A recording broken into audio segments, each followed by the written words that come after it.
Blessed be. Hi everyone, welcome back to my channel, Celestial Moon, where I discuss a variety of topics centered around harnessing your divine spiritual magic. As we go through this video, I'll address a few of the main questions that people usually have when they first start to learn about shadow work. Stick around until the end of the video for a bonus tip on how to connect with your unconscious mind through the practice of shadow work. So what is shadow work? Well, shadow work is a beautiful tool and so helpful when used properly. It's when you dig not just into your psyche, but into your soul, your entire ethos. You explore your childhood memories.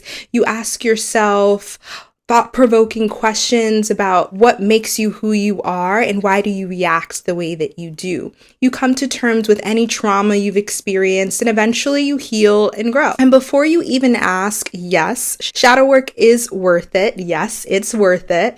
Because why wouldn't you want to experience the best version of you? Now, shadow work is not easy, but through the process of introspection and exploring your unconscious mind or shadow self, you find one of the most authentic paths to enlightenment and a spiritual awakening.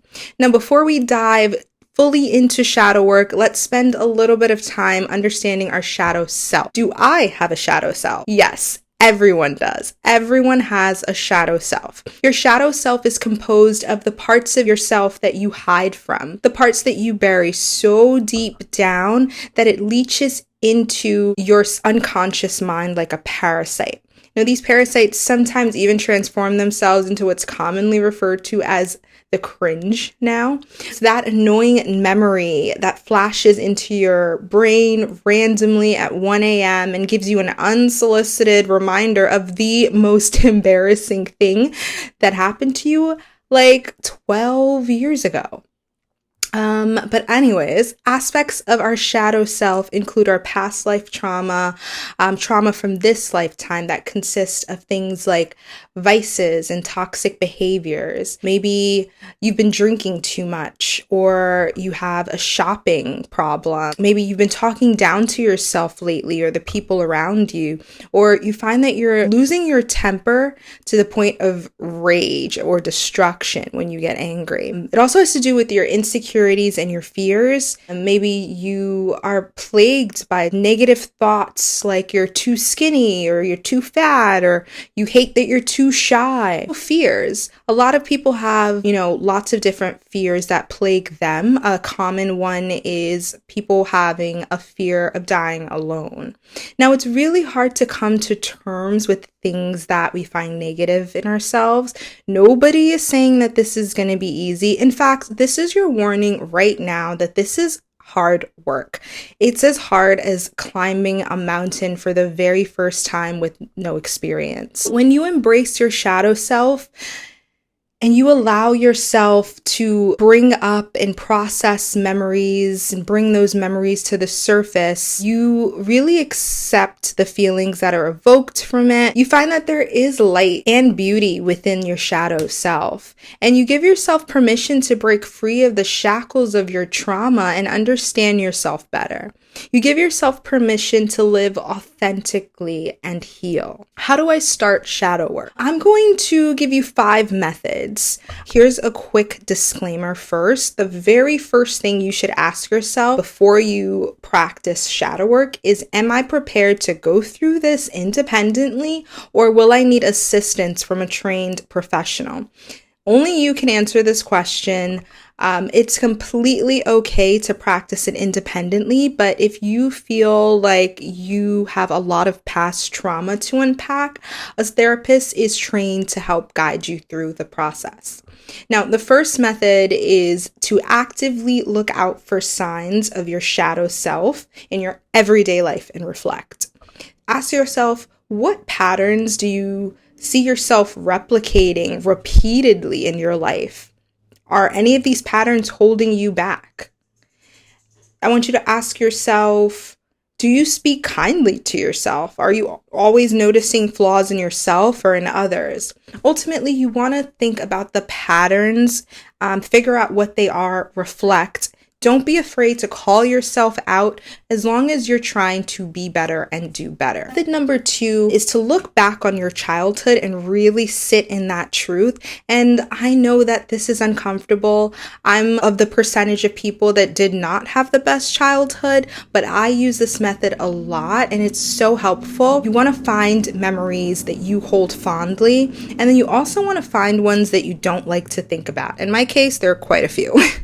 But you want to think about what differs. How have you carried those experiences with you all these years? What you want to do is think about how you want to show up for your future self. The ultimate goal is to become someone that your inner child can be proud of. The next method is meditation. I meditate every single day, or at least I try to. It doesn't matter if it's for 2 minutes or if it's for 30 minutes. What matters is that you're taking time to sit inside your own mind. Become familiar with it. I know that when you first start meditation and you're reading up on it, some people say that you want to completely empty your mind. That's definitely one way to meditate, but there are others. I personally like to practice mindful meditation. What that means for me is that I don't force myself to silence my mind. I allow my mind to wander. I encourage it to wander. What's important is to make note of where your mind travels to when you meditate. You want to use that time to figure out what your triggers are. What patterns do you see yourself going back to when you allow yourself time to just sit within your own mind, your own self? Another method is to write in a shadow journal. I love writing in my journal. A shadow journal is very similar to a regular journal, but it's specifically for your shadow self. So you want to write down how you're truly feeling and not edit yourself. Be truthful about the good thoughts, the bad thoughts. Just be honest about the thoughts that you have. The purpose of the shadow journal is to learn to understand your shadow self by not censoring your mind. So be open. And then the last method, although there are others, is finding a creative outlet to release your shadow in an artistic fashion. Through whatever medium speaks to you, just create. Allow your shadow self to express itself through whatever medium it wants, whether that's dancing or singing or gardening. I don't do any of those things, but I do write.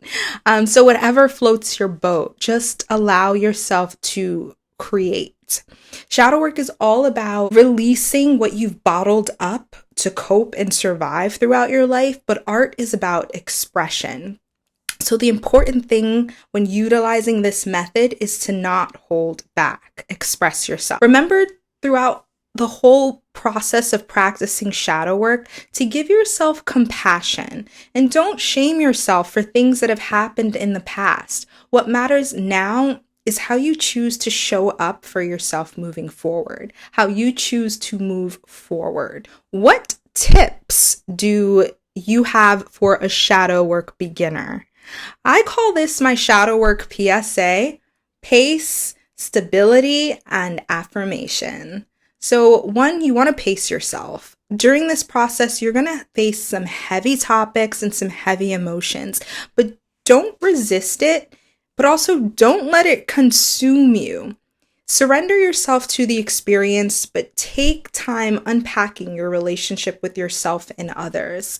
If you go full on, you're going to get overwhelmed. Don't overwhelm yourself with everything all at once. Pace yourself. Stability. Stay grounded.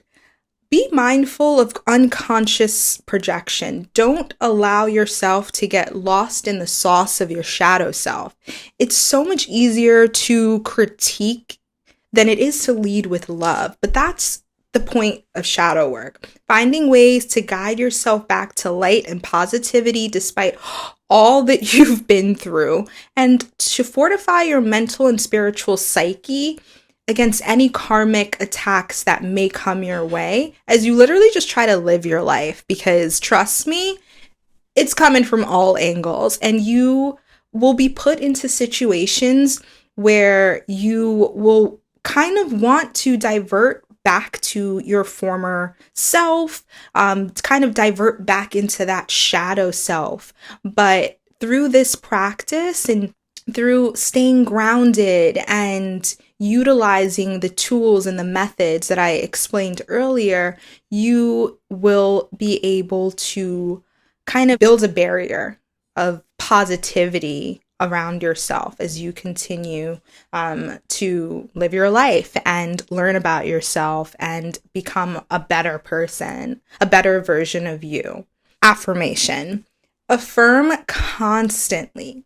If your awakening is anything like mine, you'll be rubbed raw and it will feel disorienting and you'll feel vulnerable, but that's okay because it's not forever. It's just temporary. Now more than ever, as you practice shadow work, you're going to need to actively remind yourself that you are beautiful and you are worthy, and to practice positive self-talk and affirmation as much as possible. Try to reprogram your brain into a happy place to be. Shadow work is all about putting in the work to remove the qualities that don't serve the vision that we want for ourselves, and in turn it helps us evolve into the person we deserve to be for ourselves and the people around us. What are some prompts I can use to connect with my shadow? So I've got a boatload, but here's a few.